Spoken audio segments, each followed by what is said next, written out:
ಶ್ರೀಶಕ್ತಿ ಭವನದಲ್ಲಿ ಶಿಶು ಅಭಿವೃದ್ಧಿ ಇಲಾಖೆ ಹಾಗೂ ವಿವ್ಸ್ ಇಂಡಿಯಾ ಚಾರಿಟೇಬಲ್ ಟ್ರಸ್ಟ್ ವತಿಯಿಂದ ಹಮ್ಮಿಕೊಂಡಿದ್ದ ಹೊಲಿಗೆ ತರಬೇತಿ ಕಾರ್ಯಕ್ರಮವನ್ನು ಶಾಸಕ ಹಾಗೂ ಮಾಲಿನ್ಯ ನಿಯಂತ್ರಣ ಮಂಡಳಿಯ ಅಧ್ಯಕ್ಷರಾದ ಪಿಎಂ ನರೇಂದ್ರ ಸ್ವಾಮಿ ಅವರು ಉದ್ಘಾಟಿಸಿದ್ದಾರೆ. ನಂತರ ಮಾತನಾಡಿದ ಅವರು, ಗ್ರಾಮೀಣ ಪ್ರದೇಶದ ಮಹಿಳೆ ಮತ್ತು ಯುವತಿಯರಿಗೆ ಸ್ವಯಂ ವೃತ್ತಿ ಹಮ್ಮಿಕೊಳ್ಳಲು ಈ ತರಬೇತಿಯು ಅನುಕೂಲವಾಗಿದೆ. ಈ ಯೋಜನೆಯಲ್ಲಿ 1500 ಜನರಿಗೆ ತರಬೇತಿ ಇದ್ದು ಅನುಕೂಲ ಪಡೆಯುವಂತೆ ಸಲಹೆಯನ್ನ ನೀಡಿದ್ದಾರೆ. ಸರ್ಕಾರದ ಯೋಜನೆಯು ಆಸಕ್ತ ಕುಟುಂಬದ ಆಸರೆಯಾಗಲು ತಾವೆಲ್ಲರೂ ಕೈಜೋಡಿಸಿ ಯಶಸ್ವಿಗೊಳಿಸಬೇಕೆಂದು ಮನವಿಯನ್ನ ಮಾಡಿದ್ದಾರೆ. ಇದೇ ಸಂದರ್ಭದಲ್ಲಿ ಶಿಶು ಅಭಿವೃದ್ಧಿ ಅಧಿಕಾರಿ ನಂಜುಮಣಿ, ಆರ್ಡಿಪಿಆರ್ ಅಧಿಕಾರಿ ಅಪ್ಪಯ್ಯ ಬೋವಿ, ವಿವ್ India charitable trust Madesh Kumar ಸೇರಿದಂತೆ ಇತರರು ಹಾಜರಿದ್ದರು. ಬ್ಯೂರೋ ರಿಪೋರ್ಟ್ ಗಿರೀಶ್, ಪ್ರಜಾಪವ ಟಿವಿ, ಮಂಡ್ಯ. ಸಾಮರ್ಥ್ಯ ನಿಮಗೆ ಇವತ್ತು ತರಬೇತಿ ಮುಖಾಂತರ ಸ್ವಯಂ ವೃತ್ತಿಯನ್ನು ನೀವು ನಡೆಸೋದಕ್ಕೆ ಈ ತರಬೇತಿ ಅನುಕೂಲ ಆಗಿ, ತದನಂತರ ನೀವು ವೈಯಕ್ತಿಕವಾಗಿ ವೃತ್ತಿಯನ್ನು ಅವಲಂಬಿಸ್ತಿರೋ ಅಥವಾ ಯಾವುದಾದ್ರು ಸಂಸ್ಥೆಗಳಲ್ಲಿ ವೃತ್ತಿಯನ್ನು ಅವಲಂಬಿಸ್ತಿರೋ ಅದಕ್ಕೆ ಅನುಕೂಲ ಆಗ್ತಕ್ಕಂಥ ಒಂದು ತರಬೇತಿ.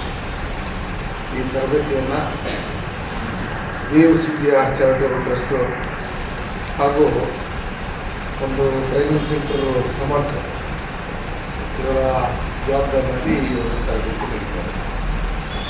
ಸುಮಾರು 1500 ಜನಕ್ಕೆ ಈ ಒಂದು ತರಬೇತಿಯನ್ನು ಕೊಡುವಂಥದ್ದು. ನೀವು ಈ ವಿಚಾರವನ್ನು ಹೆಚ್ಚಿನ ರೀತಿಯಲ್ಲಿ ಅವಶ್ಯಕತೆ ಇರತಕ್ಕಂಥ ಹೆಣ್ಣು ಮಕ್ಕಳಿಗೆ ಇದನ್ನು ಪ್ರಚಾರ ಮಾಡ್ತಕ್ಕಂಥ ಕೆಲಸವನ್ನು ನೀವು ಮಾಡಿ, ನೀವಷ್ಟೇ ಇದರ ಪ್ರಯತ್ನ ಪಡೆಯೋದು, ಈ ವಿಷಯ ಬೇರೆಯವ್ರಿಗೆ ಪ್ರಚಾರ ಆಗದೇ ಇರೋಂಥ ರೀತಿಯಲ್ಲಿ ಇರಬಾರ್ದು. ಸರ್ಕಾರದ ಯೋಜನೆ ಅಶಕ್ತ ಕುಟುಂಬದ ಒಂದು ಆಸರೆಯಾಗಿ ನಿಲ್ಲಲಿಕ್ಕೆ, ಆ ಮನೆಯ ಹೆಣ್ಣು ಮಗಳಿಗೂ ಕೂಡ ಶಕ್ತಿಯನ್ನು ತುಂಬತಕ್ಕಂಥ ಒಂದು ತರಬೇತಿ. ಈಗ ನಮ್ಮ ಸರ್ಕಾರ ಈಗ ಬರೀ ಹೆಣ್ಮಕ್ಳನ್ನೇ ಕೇಂದ್ರೀಕರಿಸಿ ಯೋಜನೆಗಳನ್ನ ಕೊಟ್ಟಿದೆ. ಶಕ್ತಿ ಯಾರಿಗೆ? ಹೌದಾ?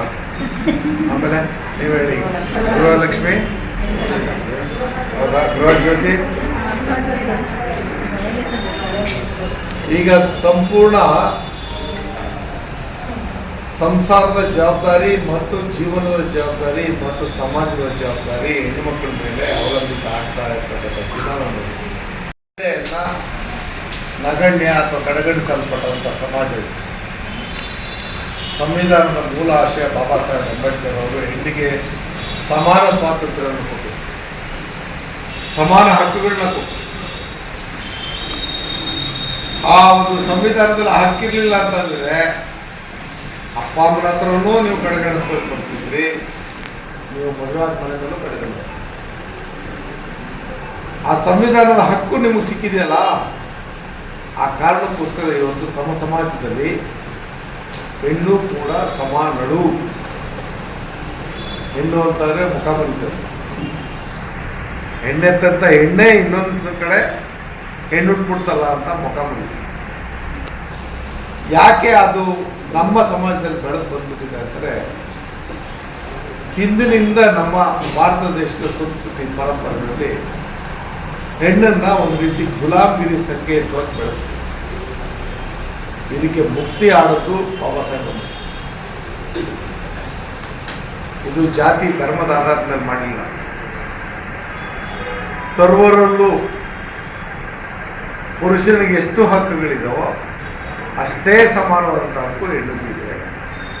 ಆಸ್ತಿ ಹಕ್ಕಿನಿಂದ ಹಿಡಿದು ಪ್ರತಿಯೊಂದು ಹಕ್ಕು ಕೂಡ ಹೆಣ್ಣಿಗೆ ಸಮಾನವಾಗಿದೆ ಅನ್ನೋದನ್ನು ಸಂವಿಧಾನದಲ್ಲಿ ಕೊಟ್ಟದ್ರಿಂದ ಇವತ್ತು ಯೋಜನೆಗಳು ನಿಮ್ಮ ಮನೆ ಬಾಗಿಲು ಗೊತ್ತಾಯಿದೆ.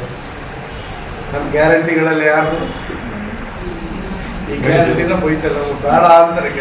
ಒಂದು ಬದುಕು, ಒಂದು ಭವಿಷ್ಯತ್ತು, ಈ ಎಲ್ಲ ಹೆಣ್ಣಿನ ಮುಖಾಂತರ ನಡೆಯೋದಕ್ಕೆ ಪೂರಕವಾದಂಥ ಯೋಜನೆನ ತಿರಸ್ಕಾರ ಮನೋಭಾವನೆಯಲ್ಲಿ ಮಾತಾಡ್ತಾ ಇರ್ತಕ್ಕಂಥ ಜನ ಇವತ್ತಿದ್ದಾರೆ.